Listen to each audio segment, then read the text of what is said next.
Hey, good evening, everyone. A special one to our attendees attending via Zoom, and those of you who are watching tonight on Facebook, and those who will be watching on YouTube, our YouTube viewers. Thank you for joining us for another round of discussion about our foreign policy, PNG's foreign policy.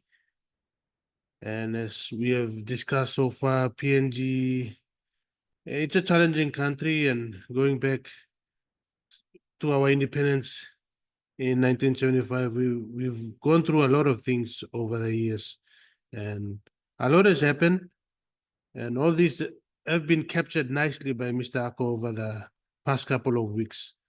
So for this particular Q&A session, we'll delve into Mr. Ako's life as a public servant, listen to what he has to say, his experiences, lessons that he learned, and we've been talking about our students doing practical experience while studying in order to develop some of the skills and the knowledge about what will you do on the job. Many times in PNG, or currently our system is designed in a way where we learn a lot of theories, and students are not educated about the practical working environment that they'll graduate and go into, and also the practical skills that they need to thrive or survive in that particular environment, whether it's in the public service or in the private sector. This is a gap that needs to be addressed at this level, tertiary level, higher education. So, Mr. Ako, we're working together to at least give you students a brief overview, a brief picture of what is in store for you when you join the public service. Maybe talk, that's all, but the practical thing is out there. When you graduate and go out, you'll go and go through the practical, live the practical experience. But Mr. Ako is kind enough to share with us his experience in the public service. Mr. Ako, if you have any questions or comments, we'll take the comments and questions after his presentation. Thank you, Mr. Ako. Please go ahead with your. All right, thank you very much. Good evening. I'll go straight into. I have a small, short PowerPoint presentation on my experiences as a public servant. So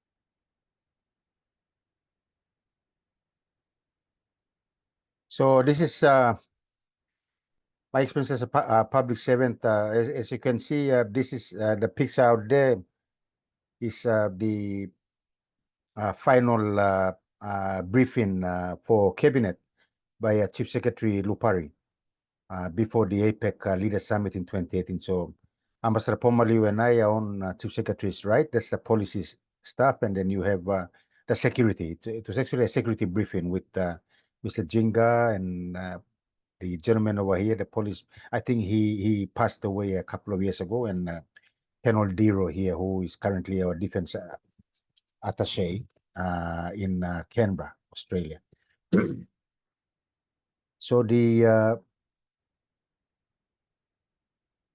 Public Service Management Act and its Amendment Act for 2020 are the heart and soul of, I view those as the heart and soul of the public service machinery that governs, this governs our code of conduct, the recruitment, training and career pathways, discipline, resignation, among others, resignation and gender equity. You will realize that the gender and the socially acceptable inclusion was included in the 2020 Public Service Management Amendment Act.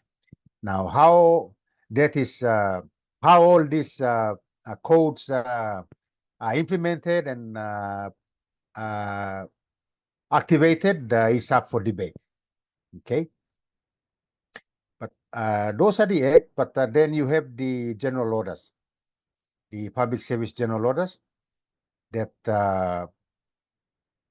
cover, they are, according to my knowledge, they are there are 1 to 23 general orders that covers all operational aspects of the public service, and some of them include general orders on organizational establishments, how to restructure departments and all that, and the recruitments, all covering all the way up to selections and appointments, salaries and allowances, compensations, the keeping of records. I'm smiling keeping of records because when I made the transfer from Department of Foreign Affairs to PMNEC, it took me 18 months. It took my esteemed Department of Foreign Affairs 18 months to transfer my file across. So then you can realize that while between 2012 and 2013 or early 2014, the work had quadrupled. I was still paid on the standard foreign affairs salary. So I hope the structures have changed and they've doubled them or tripled the salaries at the Department of Foreign Affairs. We were lucky enough to, if you hit the branch managers, branch directors role, you were looking at a 1,000 kina, 1,100 fortnight. Divisional heads did not fare any better apart from that too. So you can realize why the PNG Foreign Service is very, very people decide very, very carefully before they opt to go and join the department. So our discussion today is based on my experiences as a public servant from 1993 to 2021. Now, the main lessons I can get out of that is that stand out are the processes, process of the public service. Like I mentioned earlier on in one of my lectures, that when I joined, I started as a registry clerk. They class CC clerk class level, so I think mine was on the lowest clerk CC4. I started on a CC4 as a uni graduate. I started as a CC4 officer in the registry, and from there you would go all the way up to, I think it's I'm not sure. They in the last from 2011 or 12, they started using the grades.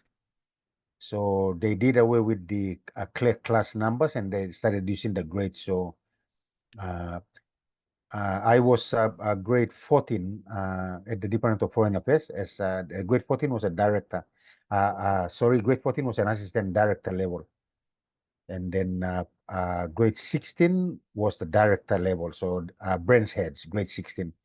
So the salaries were roughly around 11 to 1,300 a fortnight, covering everything. You had that colonial 7 kina housing allowance a fortnight. I don't know what that 7 kina would do, but those were added on.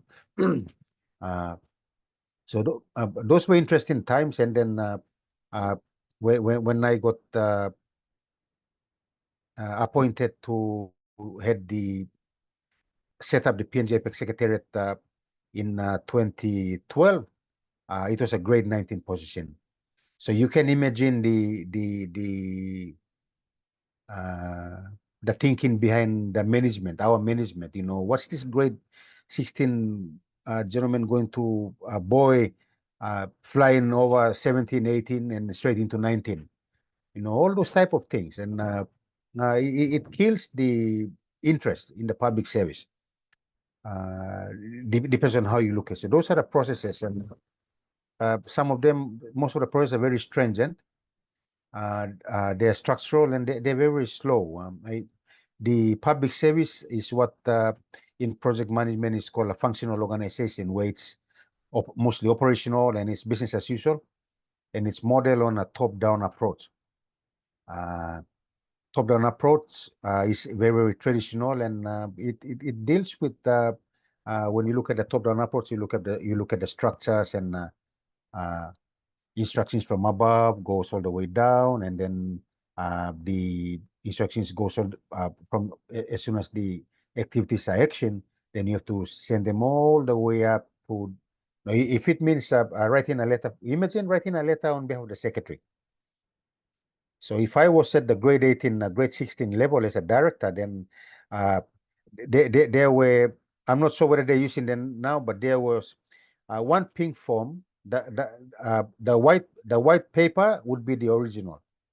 Then you have the pink form, and then you have all the greens. So that green would be, it depends on how many people that letter would go across. So if it was done by one of my officers at the branch level, then as soon as he writes the draft and he passes it up to me for clearance, it comes with the original unsigned, the pink, and his green. So based on his green, I will on the pink, I will say endorsed for Director General's clearance. Then I will add my green. And the Director General, the person above me, would add his green, and then it goes up to DepSec for his clearance, and then finally to the secretary. And in the pink would be the endorsed, cleared by who, cleared by, all that happens. Imagine you're writing a simple one-page letter. It takes, it will, it could take a week or even a month for it to reach a secretary's office and come on, because remember, it is not only your letter, there are a myriad of letters by the other branches going up too. And then like in a department like the Department of Foreign Affairs, if a secretary goes overseas, then everything's on hold, because the Act 10 might say, ayam sa panid lo name lo substantive boss so milusim emba kambek nem sign. So those are the top-down approach functions that can act as a obstacle. Or in some instances, a letter is inviting me. There's a letter from one of the embassies inviting me to attend a function or asking for some information. And because I'm within the department structure, it's addressed to the secretary of the department. Of course, you will get a copy, but then the secretary sees it and he marks it down to the DepSec. The DepSec marks it down to your divisional head, and the divisional marks it out to the branch head. And imagine if you're a desk officer in a branch, then the branch head marks it down to you. And then you bring it up again. Now you can try to shortcut that process by getting a copy of the letter from your colleague at the embassy. But then when you get a copy of the letter, and then you commence the memo form from you to secretary saying that I'm being invited by this person. Now sometimes the secretary might not find the original letter of your invitation. So I mean, foul stop lab now. So those are some of the hardships you will encounter if you went into the foreign service stream. Okay, then you have the public service as a safety net. Slow process is also beneficial for administrative dilemmas. Sometimes if you are waiting for a suspension, or you've been terminated and waiting for your final payment, or you resigned, the slow process really will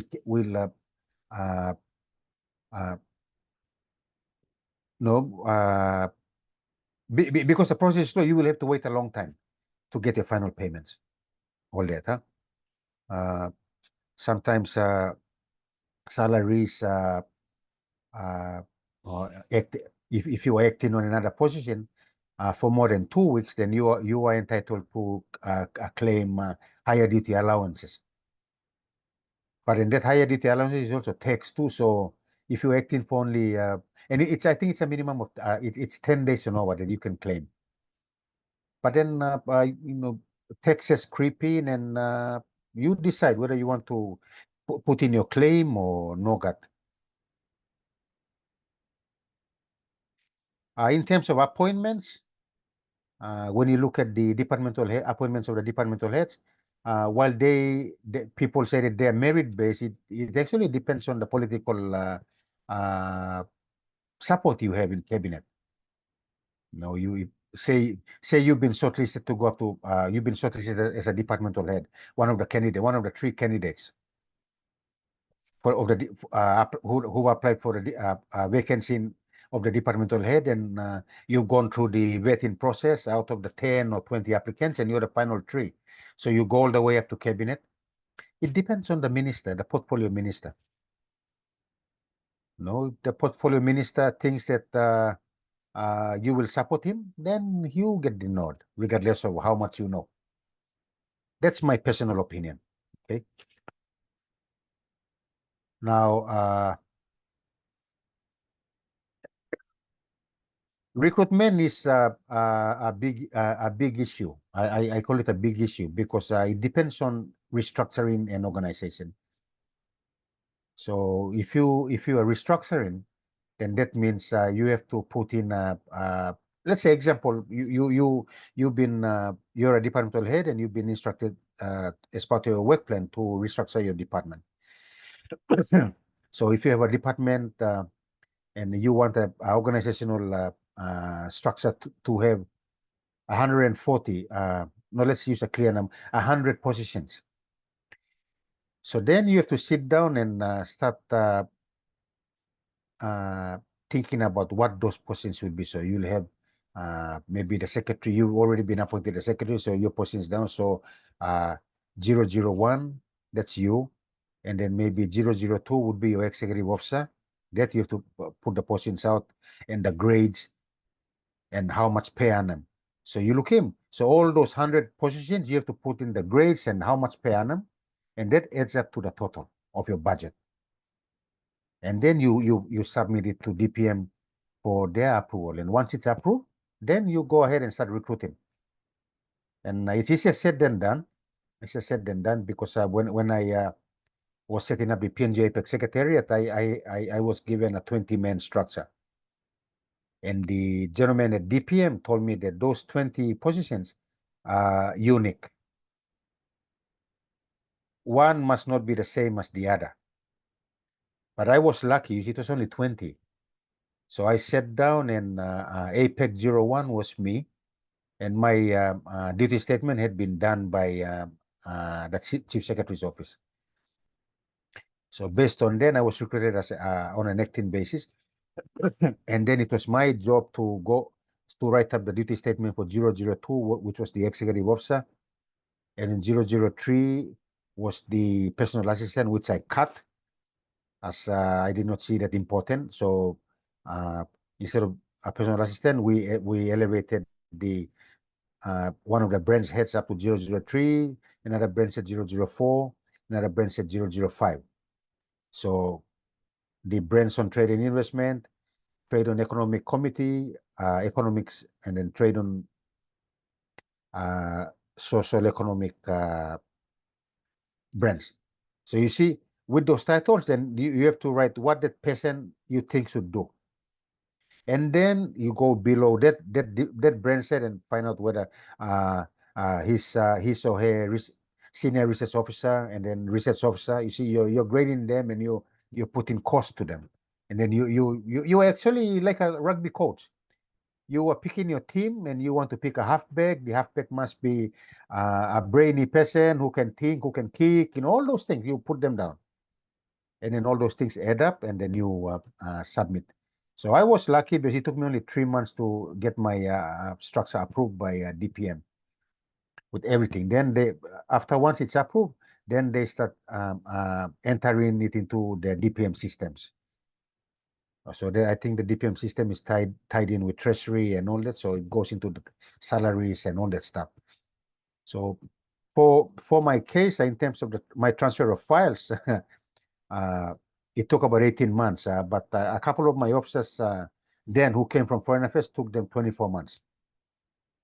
It was a nightmare. It was a real nightmare. While you're trying to concentrate on your job, you're still getting that salary at Foreign Affairs, and that you're supposed to get in 3 or 4 times at PMNEC, but you're still getting that that amount you ran away from.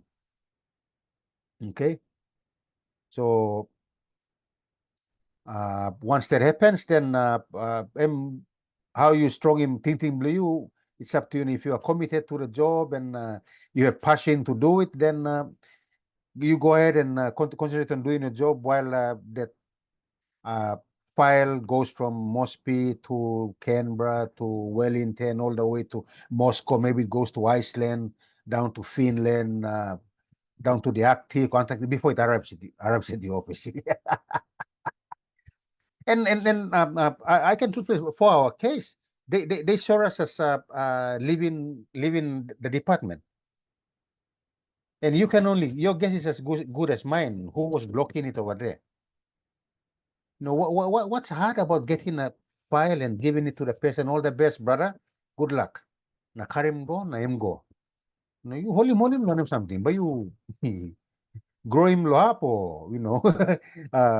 So it didn't only happen to me. It happened to Julie Wapo, who came across from Foreign Affairs. It happened to Mario Raggi, who came up from Foreign Affairs. It happened to Hera Kebab. All of them had that experience, but theirs was much more. Theirs were much more longer. And there's you would feel a sense of envy in them because those three ladies were grade 12 officers. Every time they applied for promotion, they were considered not qualified, or you know, all those excuses. You need to have this experience and all that. So they raised a lot of eyebrows when Sam Manasupe endorsed their applications to come over to the PNG APEC Secretariat and sit in grade 18 positions, 6 points jumps. And you know, it's a good thing. I left those to the HR people to run. The only people I interviewed were the officers. I interviewed them. I interviewed the officers and I asked them whether they could work on Sundays. One said no, so I terminated the interview then. The other person loved his beer, so his was terminated too. The interview was terminated. I didn't. I had nothing with people drinking, but the experiences from 2014 leading up to 2018 or 2016, we had drunkards, people who would go from other departments and they'll go into the meeting room smelling of beer. Before the APEC Secretariat was formed. So once the APEC Secretariat was formed, we got those. Chief Secretary was informed. He said, "Cut them out. You know, we have to stop that. You know, we are trying to host here, and those type of negative attitude should not stop us from doing." The other issue was also on the transfer of file on your leave. So as soon as you complete 15 years of continuous service, then you are allowed, you are entitled to a 6 months fellow leave. Now, note very well, there's those the leave entitlements. They are not extra money. They are given to you. If you are going on a 6 weeks leave, them 6 weeks, I mean, triple fortnight blue, they're giving you advance and you go leave them. Don't think that it's extra money coming. No, it's yours. It's your leave pay, salaries that you are going on holidays for, or by giving leave. And same for that 6 months fellow leave. So my advice for you all is, if you get into the public service, and then once you've served 15 years, and then HR tells you that you're entitled to your 6 months fellow leave, you decide good, because that's 6 months of your salary that you baksim in advance na go.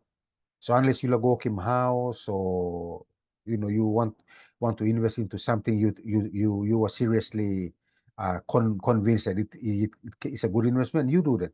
But if it's just to go holiday and eat, drink, and be merry for tomorrow we die, I would advise strongly against it, because once you come back, and you savings blue, well, if you save it, then that's all right. See, for my case, I was not allowed to go on fellow leave. I hardly took leave also, and it was not because of my own doing. Siya, Hano bara, it's only 10 minutes from Waigani. So every time lahuya ko go leave, 2 days later, boss salimol mangi kam park na. Oy, boss to come back pasim. So I said, oh, well, forget the leave thing. I'll just work. I'll just work and take 1 day off, 2 days off here and there, or all that. Because if you're trying to take 3 weeks off, it's impossible.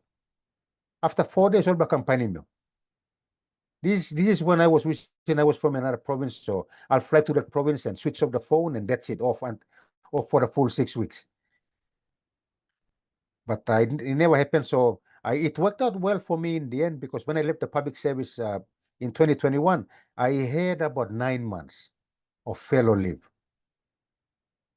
which they calculated for me. So those were some additional funds I had on the side, and always get advice from your HR on everything, especially memos in the government departments.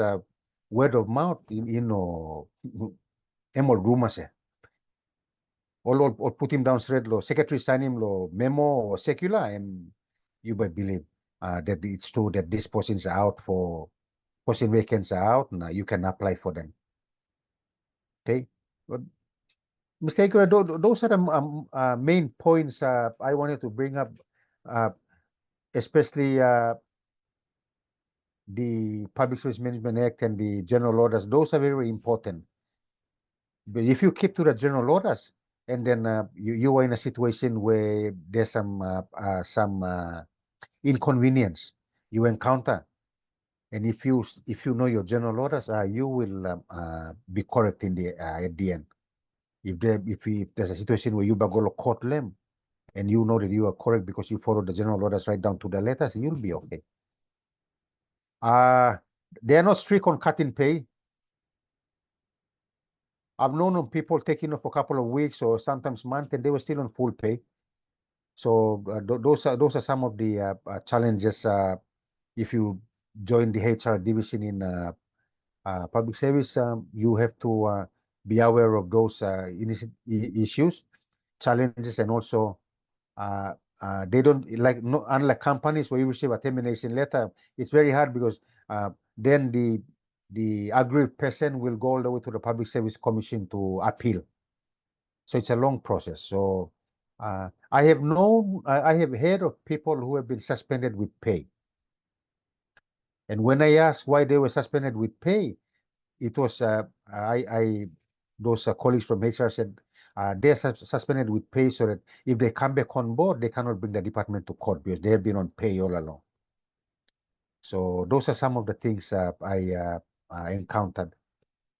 Now, we in terms of the Department of Foreign Affairs and on overseas postings, that like something I've mentioned earlier on, it goes it also to BNM line.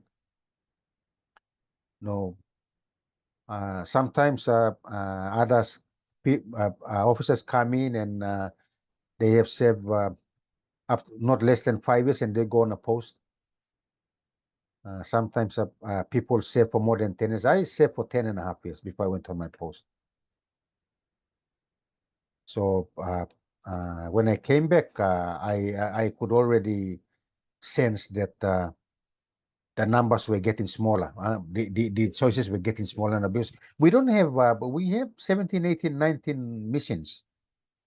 And those are mostly 2-man, 3-man missions. So you know, if you hold a director or you're a divisional head, you have a better chance of going on a post, unless you are very, very good down at the desk level. And being good also depends very much on the structure of the department and the capacity building that is being done.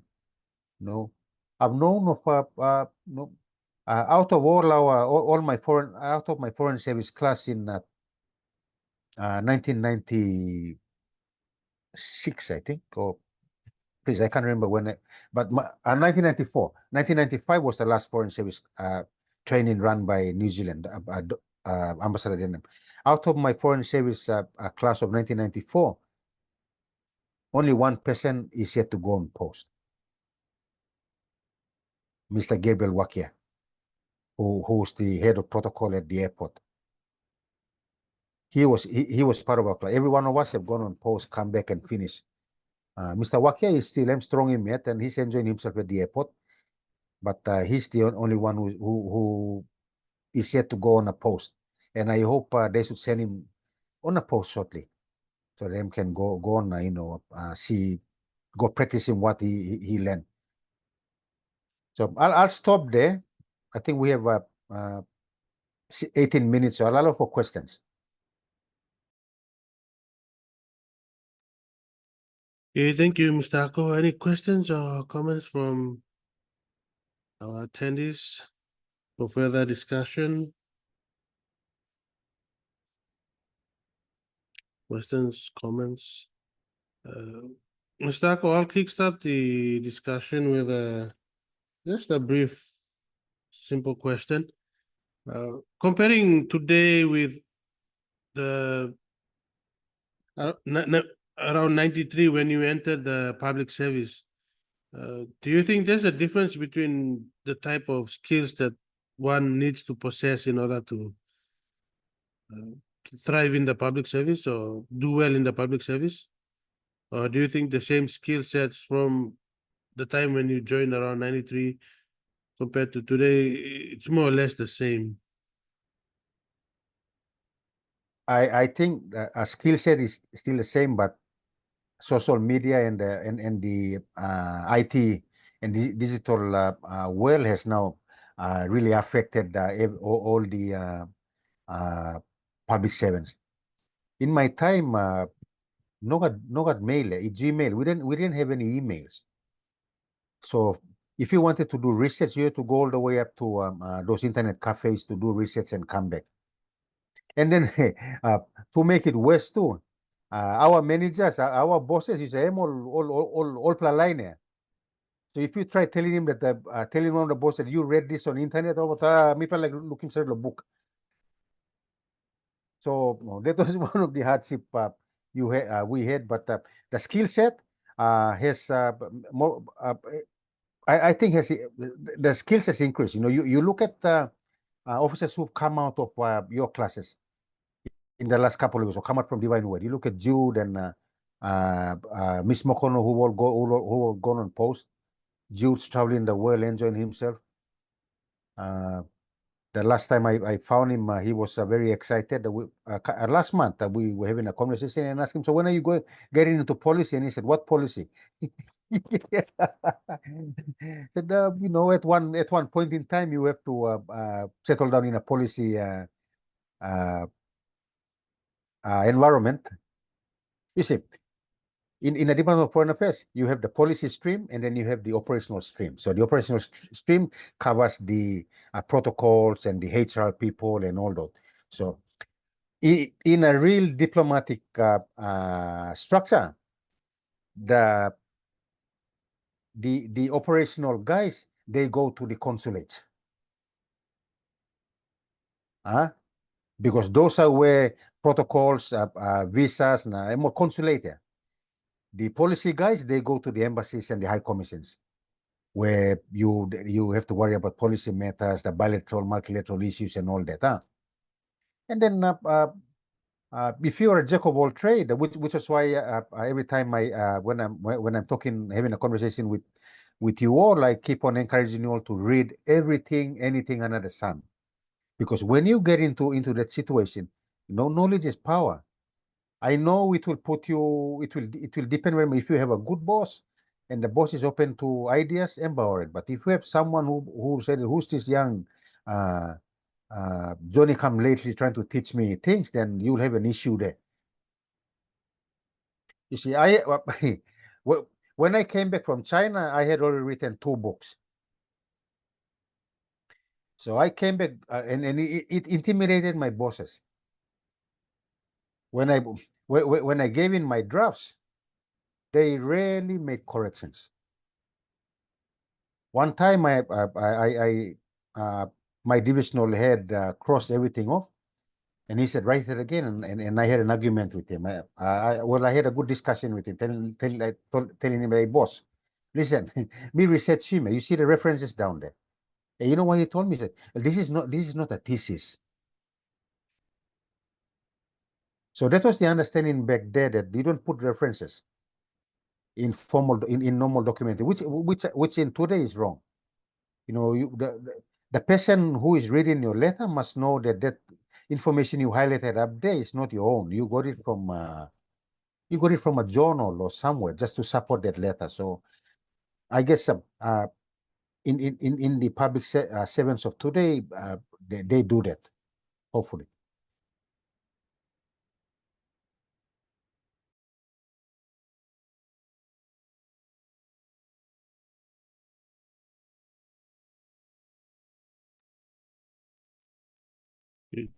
Thank you, Mr. Ako. I think we have a question, not I think, but we do have a question from Sylvia.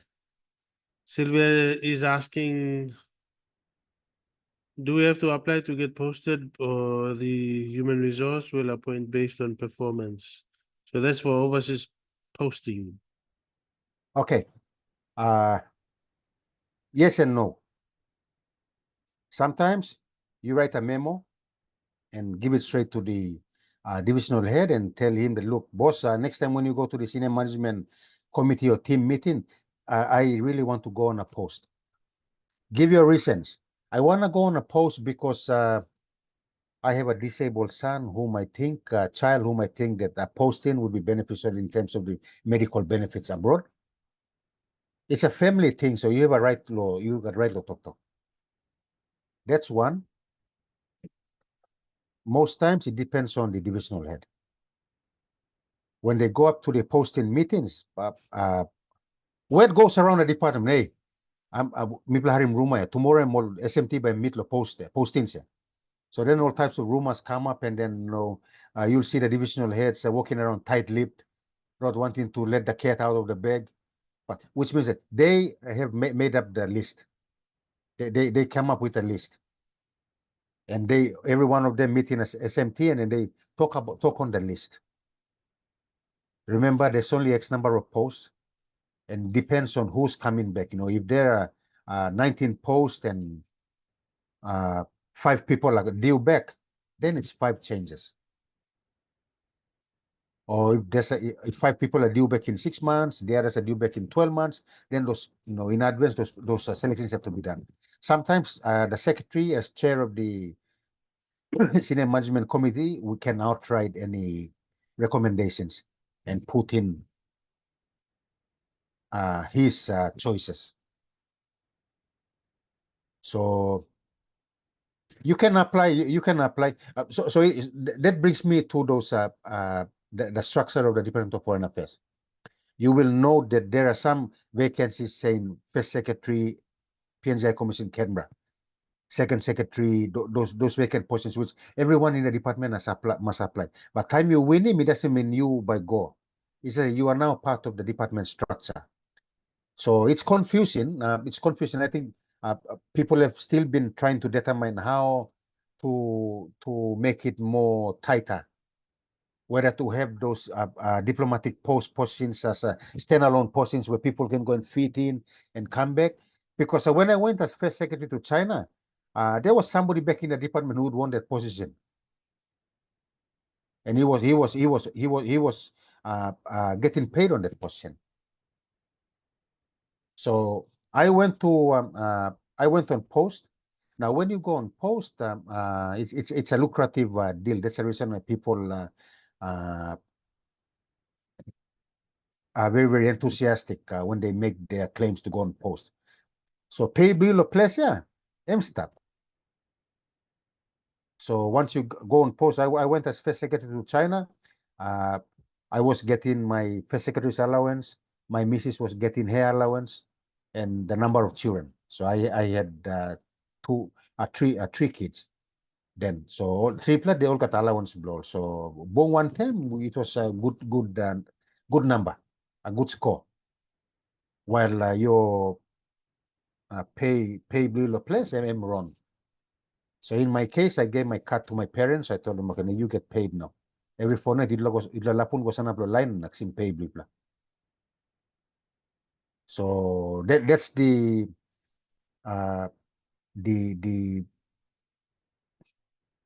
positive side of going on a post.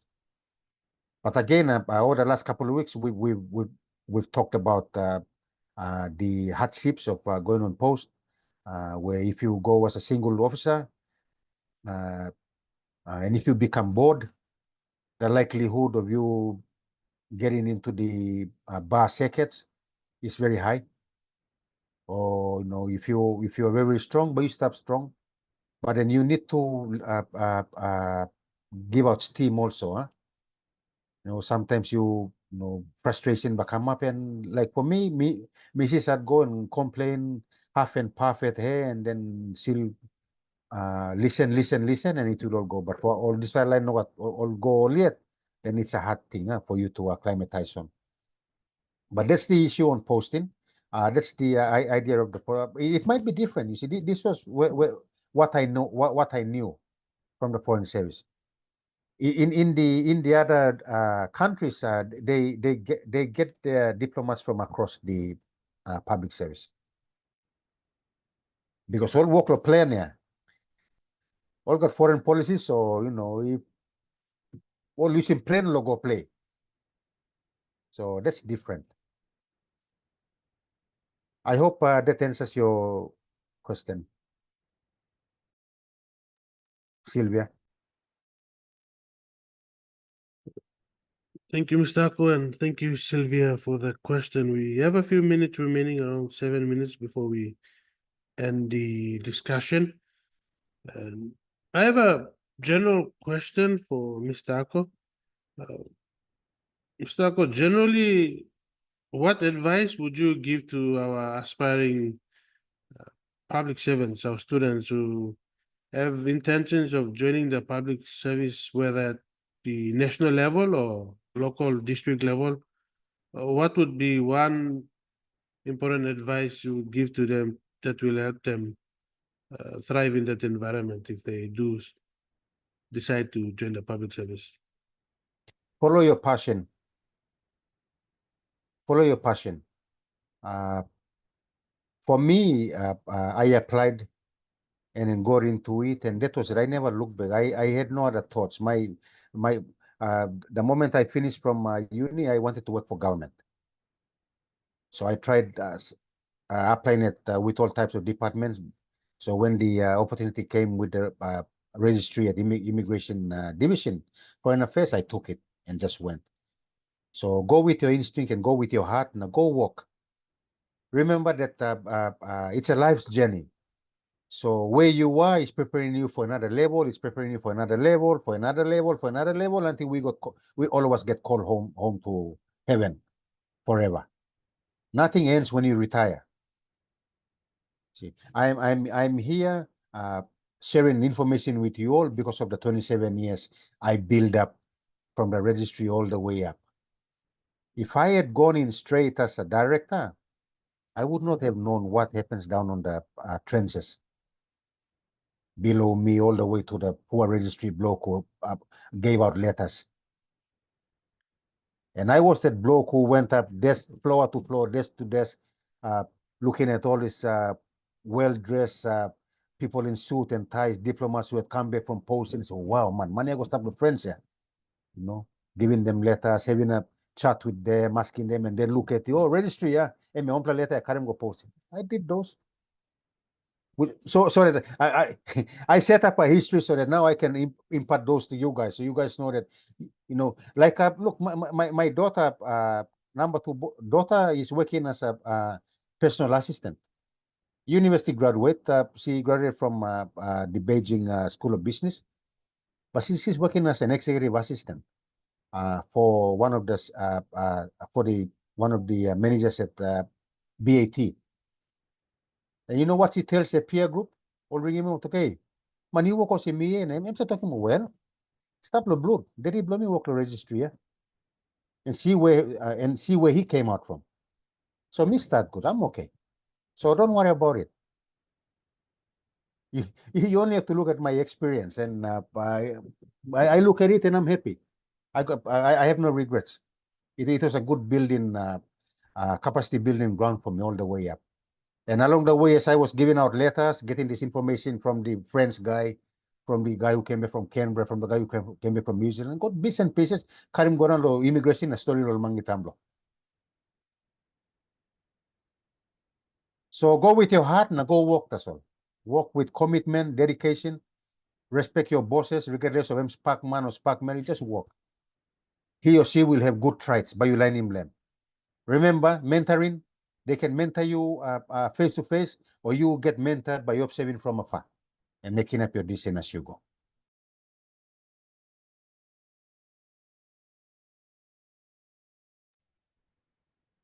All right, you bloody finish good advice through Mr. Ako Gimnumi. Always be prepared to start at the lowest level. Ambole mi yet na. Wanna really walk you T-boy or T-girl. Okay, want them art na. Put in passion na. Effort, going to commitment. And then slowly gradually climb up the, ladder. When I'm really cook, or you I'm a master working so. And nowadays, I see many students they graduate out of this program, our program, PNG Studies and International Relations or International Studies and other programs, and they want to just go straight into a really high-profile, big job and with good package and all that. And when they get offered a job that is not to their liking or to their standard, then they make comments and all that. But it's that's life. You have to start off somewhere. You have to start off at the bottom, and then, like Mr. Ako said, at the registry clerk level. So you align him, go through the rank and file, and you have experience. So when you are at the top, you know exactly what's happening at that level, at that office, down at that particular floor. So all these experiences will help you make better, decisions, and you'll be strategic in the way you think and do things. So thank you, Mr. Ako, for that. A very valuable advice, and I can also relate to that based on my own experience. All right, so we'll stop here and we'll go into our next session. So thank you, Mr. Ako, once again, and thank you all for attending. And we move on to our next discussion on China. We'll leave the All right. meeting, Mr. Aguirre. Yes, we'll exit the Okay. meeting and then we'll Okay. start the next meeting again. All right. I said link to you all. Yep. See you after the All commercial right. break.